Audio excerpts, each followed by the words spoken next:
bisimila Mali kono ani Mali kɔkan ni ye VOA Bambara ka Mali kura kunnafoni waati selen bi kunnafoni la kumaba dɔw bɛna tali kɛ ninnu de kan. Kayi mara la nɛgɛsira kasara dɔ kɛra kunɲɔgɔn laban in na min kɛra Talari ani Mayina cɛ a yirala k'a fɔ train kofɔlen tun bɛ bɔla Kayi k'i kunda Bamakɔ kan. An bɛna o kunnafoniw tɛntɛn ka lase aw ma jɛmukan kɔnɔ. Farafina tilebiyanfanw ka jamanaba saba n'o ye Mali, Niger ani Burkina Faso ye barosigi belebele dɔ kɛ min kuncɛra sibiri don Bamakɔ dugu kɔnɔ. Barosigi min dɔ tun bɛ tali kɛ sɔrɔ ani nafoloko yiriwaliw ka jamana saba ni ɲɔgɔn cɛ. Ka fara o fɛnɛ kan, Mali kɔnɔna la bunadamaden jo sariya tɔn min sigilen don n'a bɛ wele ko Commission nationale des droits de l'homme du Mali olu fɛnɛ ka san 2022 o jalatigɛli gafe kɔfɛ u da sera gɛlɛyaw ma min dɔ bɛ tali kɛ kaburuba min n'o yera Kidali mara la ani ka fara jɔnya daga min sigilen don maliden dɔw da la Kayi. Ninnu de bɛna kɛ aw ka kunnafoniw la kumaba dɔ ye ka fara kunnafoni misɛnnin wɛrɛw kan min bɛɛ lajɛlen bɛna tɛntɛn ni sanga in kɔnɔ ka lase aw ma Mariam Traoré fɛ a y'aw bisimila.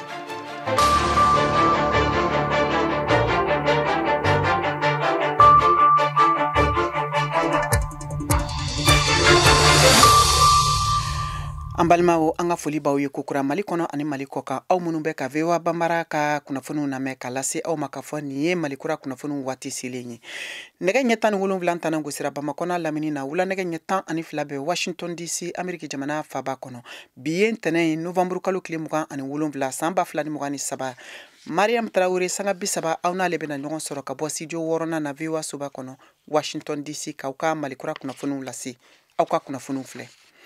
An bɛ taa Mali marabolo fɔlɔ la n'o ye Kayi mara ye. A yirala ni kunɲɔgɔn laban in na k'a fɔ nɛgɛsira kasara dɔ sera u ka marabolo kɔnɔna la min kɛra u ka dugudennin dɔ ni ɲɔgɔn cɛ n'o ye Talari ani Mayina ye. Nin train kofɔlen in k'a tun bɛ ka bɔ Kayi ni k'i kunda Bamakɔ kan. Kunnafoni minnu b'o kuɲɛ kɔnɔ VOA ka kunnafoni dila ka bɔ Kayi mara la n'o ye Issa Bacili ye ale b'o walawala ka lase.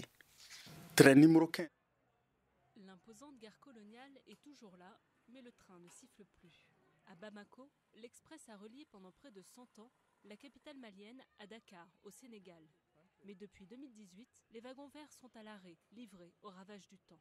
Dans la mémoire des cheminots, les souvenirs sont intacts. Mahaman Tienta a travaillé 37 ans pour le rail. Construite en 1924 par les Français, la ligne Dakar-Bamako permettait aux colons d'acheminer les matières premières vers la métropole. Au fil du temps, elle est devenue la principale route commerciale du Mali, contribuant à désenclaver le pays.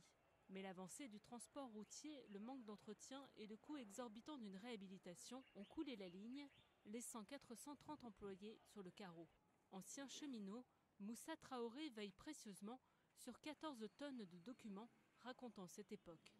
Car le rail avait même son groupe, le Rail Band, qui s'est formé au buffet de la gare en 1970. Il a réuni certains des plus grands musiciens de la région, parmi lesquels Salif Keita et Mori Kanté. Mamadou Bakayoko en était le batteur.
Farafina tilebiyanfanw ka jamana minnu bɛ Sahel kɔnɔna la o jamanaba saba n'o ye Mali, Niger ani Burkina Faso ye. Jamanaw tun ye ɲɔgɔn sɔrɔ lajɛrɛ belebele dɔ kɛnɛ ka Bamakɔ min kun cɛra sibirido. A yirala k'a fɔ lajɛrɛ in tun bɛ tali kɛ sɔrɔ yiriwali ani jagokow olu nasiraw fɛ fo ka se nafolokow ma ni jamana saba ni ɲɔgɔn cɛ. Mariam Kuyate, VOA tɔgɔ la, ka bɔ Bamakɔ, ale b'o kunnafoniw di. Mali, Burkina Faso ani Niger ka bolodiɲɔgɔnma okumu kɔnɔ ni jamana saba minisiri minnu ka baaraw ɲɛsilen don u ka jamana musakako ɲɛnɛbɔli ma. U ye lajɛrɛba dɔ kɛ Bamakɔ min yɛrɛ daminɛna alamisa tɛmɛlen CICB la min kuntigiya tun bɛ premier ministre bolo Dr Choguel Kokala Maïga. A lajɛrɛ kun tun ye yaasa ka nin jamana saba ka sɔrɔ siraw jiji ka lakanako do bɛrɛ la. Baara kun fɔlɔw kɛla alamisa ka taa bila juma na expertw fɛ n'o ye sɔrɔko dɔnbaw ye. Olu kɔni y'a yira k'a fɔ ko ka jago kɛcogo jateminɛ Sahel jamanaw kɔnɔ, ko ka hakili jagabɔ kɛ balo lakanani ani courant fo ka taa se dumuni bayɛlɛmani koɲaw ma. O tile fila hakili jagabɔ kɔ expertw fɛ sibiridon jaabi labanw dila sɔrɔko minisiriw fɛ minnu y'u sɔni sigi fɛn caman kan yaasa nin jamana saba in ka kow ka kɛ kelen ye. Min ye cakɛdaw caman dayɛlɛli ye nin jamana saba kɔnɔ n'an ko a ma ko industrialisation, ko ka o kɔkɔrɔma don. Baarabolodaw ko ka o caman sigi sen kan min bɛna kɔrɔsi jɛkulu dɔ fɛ n'o ye comité technique ye min ye baloko taasira ye. U y'a yira ko yɛlɛmaba bɛ se ka don sɛnɛ taabolo la dun ka fa o bɛ se ka sabati ni ni jamana saba in sɔnna a ma ko ka ɲɛsi kɛ o de ma fɔlɔ. Min ye kuranko ta fanfɛla ye u y'a yira ko babolo minnu bɛ nin jamana saba kɔnɔ ko ka jateminɛ ko o la yaasa ka baraji dɔ sigi sen kan fo ka taa se central solaire ma. Nin bɛɛ lajɛlen kɔ minisiriw ye laɲini belebele min kɛ o de ye ko ka sariya ko ani musakako ko ka olu bɛɛ lajɛlen do bɛrɛla teriya la AES kɔnɔna na. Maaw n'u bolofɛnw doli nin jamana saba in kɔnɔ nɔgɔya la ko ka fɛlɛw sigi sen kan teriya la. O dasela fɛnɛ k'u bɛna fɛlɛw sigi sen kan yaasa ka nin jamana saba k'u tɔgɔla wari sɔrɔ ni ka bɔ franc CFA kɔnɔna na. Wa ko banki kɛrɛnkɛrɛnnen bɛna sigi sen kan nin jamana saba in tɔgɔ la. An bɛ se ka fɔ ko nin jamana saba in ka jɛɲɔgɔnya ni ye o siraw kɔni dayɛlɛlen pewu. Ni novembre kalo in tile 30 a jamana saba kɔkanko minisiriw bɛna ɲɔgɔn dalajɛ ni ka kuma politiki koɲaw an'u ka baarakɛtaw kan. Mariam Kuyate ka laseli do ka bɔ Bamako, VOA Bambara tɔgɔ la. Mali faso jamatɔn min sigilen don bunadamaden jo sariyaw la fasali kama n'a bɛ wele ko Commission nationale des droits de l'homme du Mali. Olu ka san 2022 bataki bɔlen kɔfɛ u da sera gɛlɛyaw ma min bɛ tali kɛ jamajɛ kaburu min n'o kunnafoniw dira k'a fɔ k'o yera Kidali mara la fo ka taa se jɔnya daga min sigilen don maliden dɔw dala Kayi o fanfɛ yɔrɔw la. VOA Bambara tɔgɔ la walasa an ka se k'o kunnafoniw ɲɛdɔn Alpha Ka y'a ka kuma barani tɛnku nin kulu in ɲɛmɔgɔ la n'o ye Agibu Buare ye ka bɔ Bamakɔ. An k'o lamɛn. An yɛrɛ y'a mɛn sirasiw ka kunnafoni di so fɛ ko kɛlen an b'an bila da girinda la komi an b'a kɛ cogo min ka kɔrɔ. Donc an y'a ɲini faamaw fɛ k'u ka sɛgɛsɛgɛli dayɛlɛ pour que a ka dɔn mɔgɔ minnu sen b'a la mɔgɔ minnu sen t'a la. Donc an bɛ o wulikajɔw de la. An ye foli kɛ fana ka lase procureur min ɲɛsinen don jatigɛ wale ko kɛlɛli ma Mali kɔnɔ. Ale ye sɛbɛn dɔ bɔ welewelekan dɔ bɔ k'a fɔ k'a ye sɛgɛsɛgɛli dayɛlɛ ko donc ko mɔgɔ minnu sen mana ye nin ko in na u bɛna nɔ minɛ. Aw da sera fɛn caman ma gafe in kɔnɔ n'a fɔ jɔnyako kɛlɛli aw sinsinna o ko in kan kosɛbɛ mun de la yala o ko in fanga ka bon hali bi wa? Effectivement a bɛ san damadɔ bɔ sa anw cɛsirilen don jɔnyako kɛlɛli la Mali kɔnɔ. Donc an y'a ɲini faamaw fɛ danga kariya la danbe kariya la cogo o cogo la donc o laɲiniw ka sabati. An bɛ se k'a fɔ ko dɔɔnin bɔra fanga la mais halisa a ko bɛ sen na parce que e yɛrɛ b'a dɔn k'a fɔ san tɛmɛnen in na a ma mɛn kosɛbɛ u ye musokɔrɔba dɔ bugɔ Jogu Sidibe ka bɔnani na jɔnyako wale in kɔnɔ.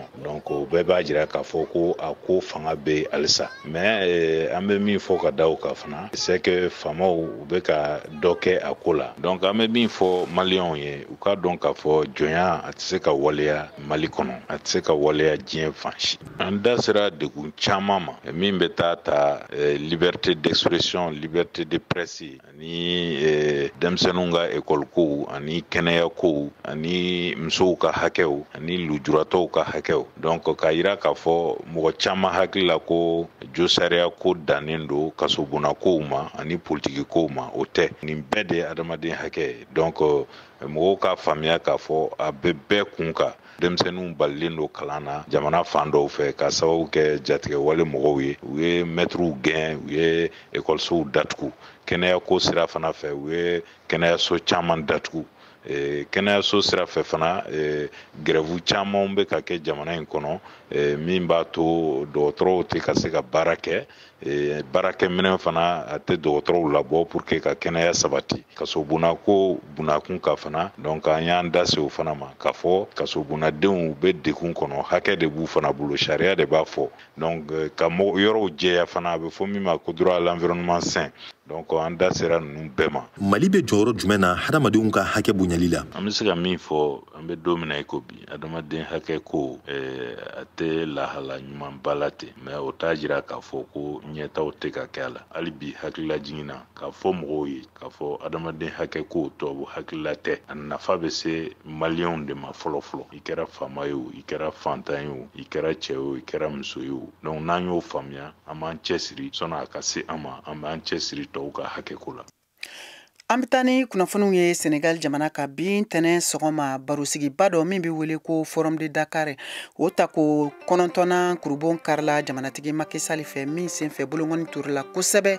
bɛn ani basigi ko kan farafinna gunkana jamanaw kan san ko akile biyanfan o senfɛ jamanatigi Macky Sall ye laseliw kɛ k'a da se fanga dafiri banbali min bɛ ka kɛ farafinna jamana kɛrɛnkɛrɛnniyala tile biyanfanw fɛ dan bɛ se ka sigi o la cogo min na jamana yɛrɛ ka se ka basigi.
VOA Afrique ni VOA Afrique ye buna adamadenw lafiyara kunnafoni ko la.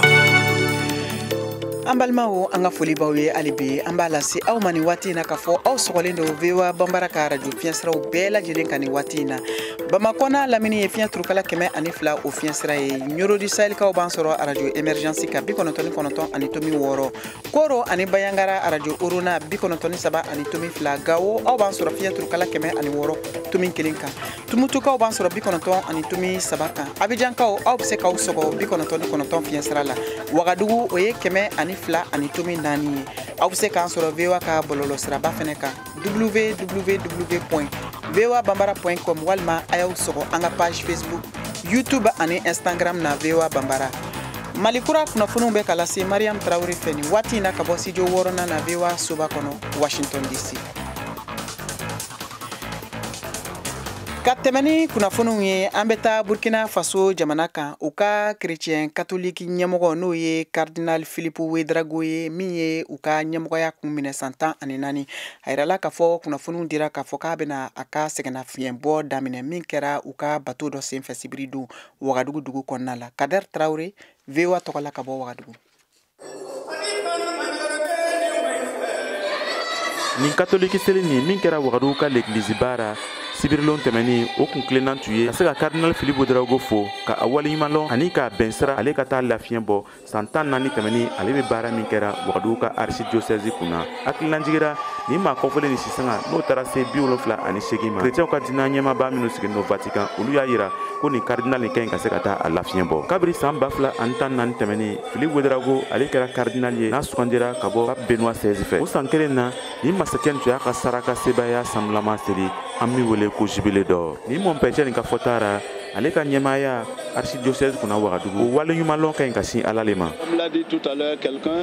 Fɛn bɛɛ lajɛlen ye hinɛ ye hinɛ min tun ka gɛlɛ Yesu Krista yɛrɛ ma an ye ɲɔgɔn sɔrɔ l'église la sɔgɔma ka hinɛ ɲini mɛsi kɛ fɛn min tora ne yɛrɛ kunna an ka lɔn ko fɛn bɛɛ lajɛlen bɛ laban Ala t'ale ma n bɛ to ka talen dɔ fɔ n ko évêque kɛra fɛn min ye a kɛra n'a ye ni Ala ka sababu ye jɔn bɛɛ lajɛlen fana bɛ kɛ fɛn min ye Ala ka sababu lo. C'est grâce au Seigneur que chacun de nous est ce qu'il est. Maa caman de y'o senfa ka se Wagadugu ka l'église baara ka taa tali kɛ nin mɛsi nin na olu cɛma diinɛ wɛrɛ maaw tun bɛ yen i n'a fɔ silamɛ ɲɛmaaw Useni Tabsoba ye Ligue islamique pour la paix au faso ɲɛmaa ye. C'est une belle occasion pour nous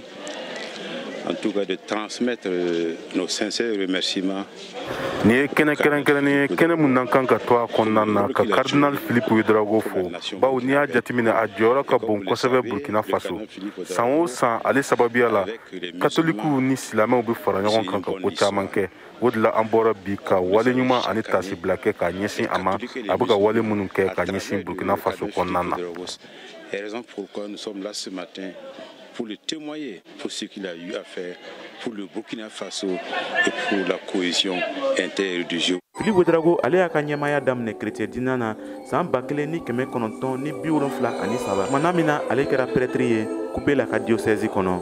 Philippe Ouedraogo ye Burkina Faso ka cardinal filanan ye Paul Zungarana kɔfɛ ale min fatura san 2000 tɛmɛni kɔ nin tun ye Kadaye Traoré kumakan ye ka bɔ Wagadugu Burkina Faso.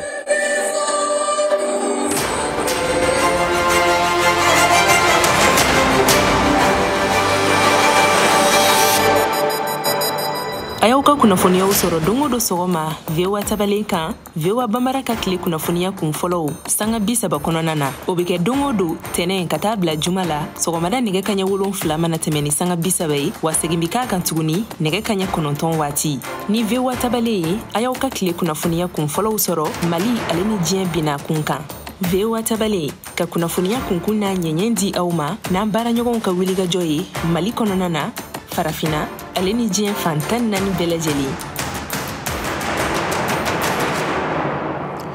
An bɛ to Burkina Faso da dumunifɛnw tiɲɛni ka sabu kɛ bagaji ye min bɛ wele nanzarakan na ko intoxication alimentaire ni a kɛra u ka jamana kɔnɔ san 2021 min kɛra sababu ye ka du kelen kɔnɔ mɔgɔ 7 bɛɛ lajɛlen ni bɔnɛ a yirala o senfɛ ka fɔ ɲina san 2023 barosigi belebele kɛra sɛnɛkɛlaw ani ɲininikɛlaw ni ɲɔgɔn cɛ waliya in bɛ se ka kɔn cogo min na ani ka fɛɛrɛ kuraw sɔrɔ sɛnɛ na siraw fɛ Alidu Ouedraogo VOA tɔgɔ la ka bɔ Bobojulaso ale b'o kunnafoniw lase.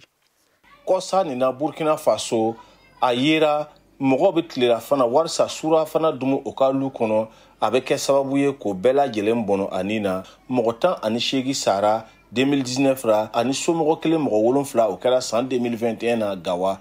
sɛgɛsɛgɛliw la yira k'a fɔ ko pɔsɔni min o b'a don sɛnɛfɛnw na olu kɛra olu ma sababu ye nin ko ni kɛlen do bi Bobojulaso ka siranya di bɛɛ lajɛlen ma u ka dumuni kɛtaw ra Mariam Porgo yɛrɛ bi sereya tigɛ anw ye fɔlɔ la yɛrɛ an tun bɛ nanfɛn san tomati ye pɔvron ye jaba ye i b'a san ka bila a bɛ se ka semaine kɛ foyi ti k'a la mais sisan n'i ye pɔvron san bi yanni sini a bɛ tiɲɛ an fana b'o dumuni o le bɛ nana ni banaw y'an na wa bana sifaw yɛrɛ cayara an yɛrɛ ti bana dɔw yɛrɛ dɔn a bɛɛ bɛ bɔ ale fɛ modèle nɔfɛ. Bana buruburu bi Burkina bi bana siya lɔnbaliw bɛ yen Anatole Sanuko o dɔw bɛ sɔrɔ o pɔsɔni min ye an b'a dumu nanfɛnw na. Pesticide ni herbicide ni a diga ka ca produit n'an b'a consommer na a bɛ se ka ulcère bila an na komi a bɛ se ka joli bana yɛrɛ bila an na comme le cancer de sang ni mun fɛ a bɛ se ka bɛɛ bila an na foro baarakɛla yɛrɛ fana a bɛ se ka fari tiɲɛ komi ɲa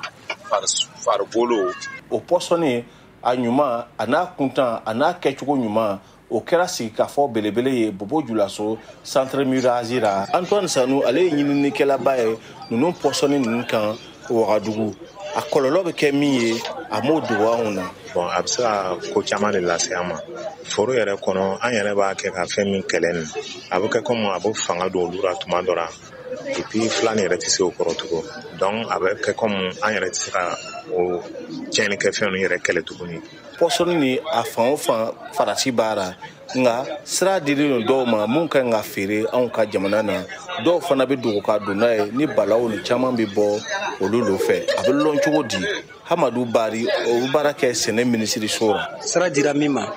i b'a sɔrɔ sɛbɛnni min b'a kan a bɛɛ ye faransɛ n'i y'a ye ka sɔrɔ angilɛ sɛbɛnni dɔ b'a kan dɔrɔn sira ma d'a ma mɔgɔ caman bɛ yen o ma kalan kɛ o tɛ se ka sɛbɛnni kalan n'i bɛ fɛ ka fila san i bɛ taa ministère de l'agriculture ka mɔgɔw fɛ sɛnɛkɛ kuntigiw o b'o fɔ ten i b'o ɲininka nin bana nin donna an ka suma na n bɛ produit fɛ produit jumɛn de bɛ mɛn komi olu y'a kalan kɛ o bɛ se k'a yirira nin ka ɲi nin ka ɲi nin ka ɲi. Yaya Sibiri Dawo ale ye sɛnɛkɛla ye k'a bɔ Sindo a ye taari kɛ ɲɔgɔn ye nin na. Comme u b'a fɔra ko dɔ homologué don dɔ ma homologué bon an fɛ an ye fɛn ɲini la de n'a y'a ye min sɔngɔ ka nɔgɔn n'a y'a feere yɔrɔ n'a wari bɛɛ fɛ b'a san an bɛ deli ka fɔlɔ min san o dɔw b'a feere 180 wa 120 kama sɔrɔ o ko min ye fɛnkɛ a b'a se ka sɔrɔ 160 a différence la a kɛra komi an ta nin o ko min ye normal ye nin a prix bɛ dɔɔnin doublé dɔɔnin dɔ ye kama a dɔ bɛ baara kelen de kɛ ni bin don a bɛ bin faga ni fana bɛ bin faga o cogo kelen na a filɛ kɛ an min ye fanda ye fɛn min ka nɔgɔ i bɛna taa o yɔrɔ la kɛ. An y'a ɲini ka baro kɛ ni minnu bɛ siradara pɔsɔni ji ninnu feere nka o ma sɔn ka kuma anw fɛ Halidu Wedrago VOA Bambara tɔgɔra Bobo Julaso. Aw de bɛ kunnafoni mɔlen sɛnsɛnnen di anw ma bamanankan na. VOA Afrique filɛ nin ye 102 fiɲɛ sira kan Bamako Mali la. Israel ani Hamasi finitigi jɛkulu tun ye bɛnkan min sɔrɔ walasa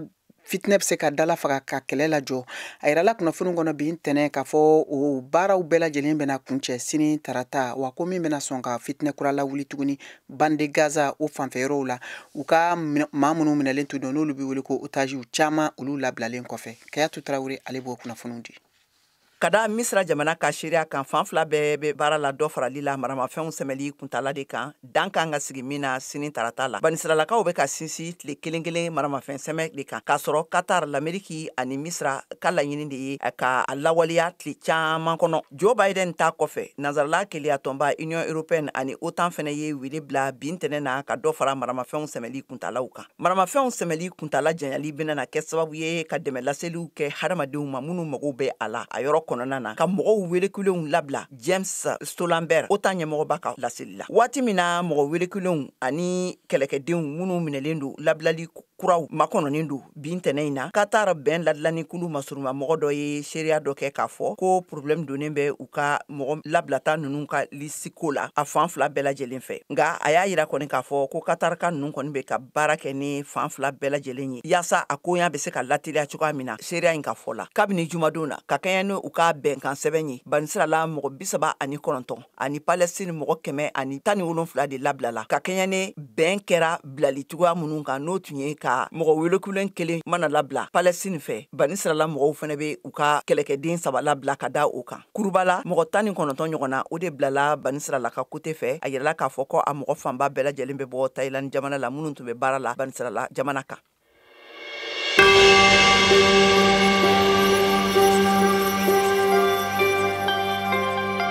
Ne ye Jɛnɛba Lobo Tarawele ka bɔ Kayi radio kɛni a bɛ dugu kunnafoni di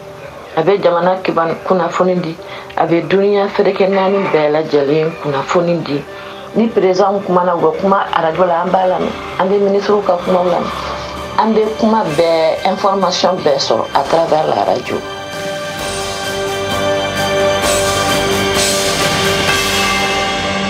An bɛ taa Bayangara mara la muso minnu ni olu ye u sigiyɔrɔ bila fitinɛ ɲɛsiran ye kɔsɔn caman de bɛ ka fara ɲɔgɔn kan ka kɛ kulu ye walasa u bɛ se ka baaramisɛnnin caman kɛ ka dɛmɛ don u yɛrɛ ma u ye kulu min wele nanzarakan na ko regroupement ɲɛta o kunnafoniw walasa an ka se k'o ɲɛdɔn Tijani Wedrago VOA Bambara tɔgɔ la ka bɔ Koro wulila ka se a musojɛkulu dɔw ma an k'o kunnafoniw lamɛn.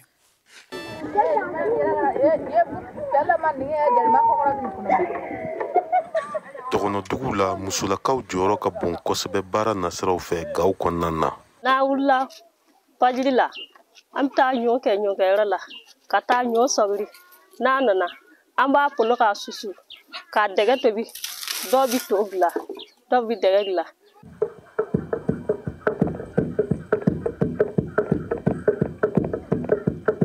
Sumantigɛ baaraw kɔni daminɛna an wulila ka se musolaka dɔw ma Tɛmɛgolo dugu kɔnɔna na Koro mara la u b'u ka forobato tobi cogo ɲɛfɔ an ye.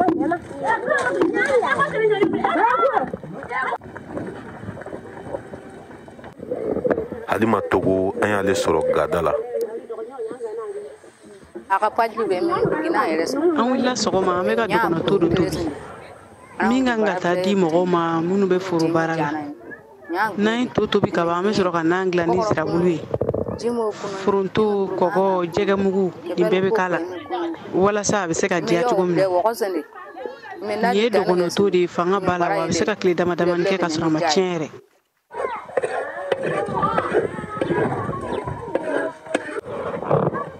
Olu de maa fɔlɔw ye minnu bɛ soli ka wuli.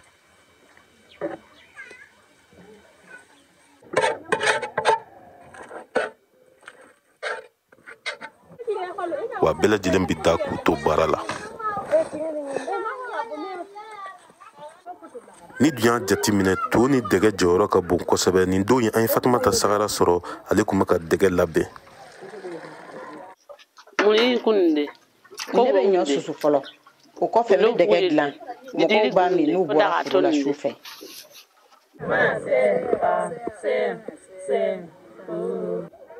Munumunu salon kɔnɔna na i b'a jateminɛ dɔgɔnɔdugu caman na k'a fɔ ko laadala ko olu kɔni ma to kɔfɛ hali sisan. Tijani Widarago VOA Bambara tɔgɔ la ka bɔ Koro. Ka da nin kan sisan Saka Tarawele ka farikolo ɲɛnajɛ kunnafoniw an k'o lamɛn.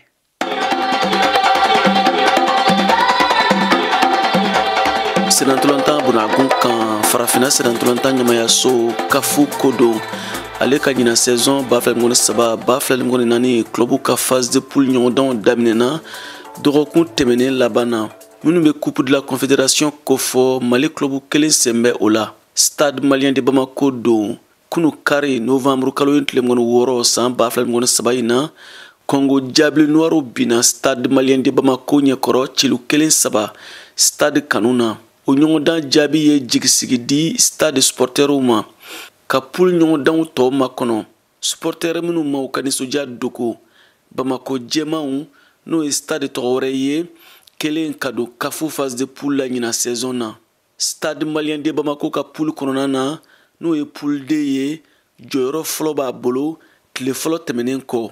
jɔyɔrɔ filanan bɛ Maroc RS Berkane bolo barisabu ale fana ye sebaya sɔrɔ Afrique du Sud Sékou Koundé kan cilu 2 kanankolo jɔyɔrɔ sabanan bɛ Congo Diable Noir bolo jɔyɔrɔ naaninan ana laban Sékou Koundé ka bɔ Afrique du Sud. Degeli karamɔgɔ Sekou Sek Bako ka cɛdenw b'a fɛ ka don u ka tɔn tariku kɔnɔ ɲina saison na. Hakilina jiginna Stade malien de Bamako delila ka kubu kafu jɔnjɔn ta o kɛra san 2009 na VOA Bambara tɔgɔ la Bamako. Siaka Traoré kala serido.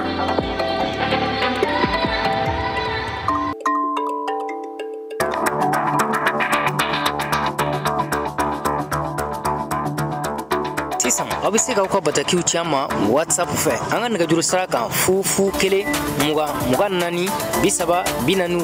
16 tɔgɔ ni jamu ani aw bɛ bɔ yɔrɔ min na aw bɛ o fɔ ka sɔrɔ k'aw ka bataki d'a kan.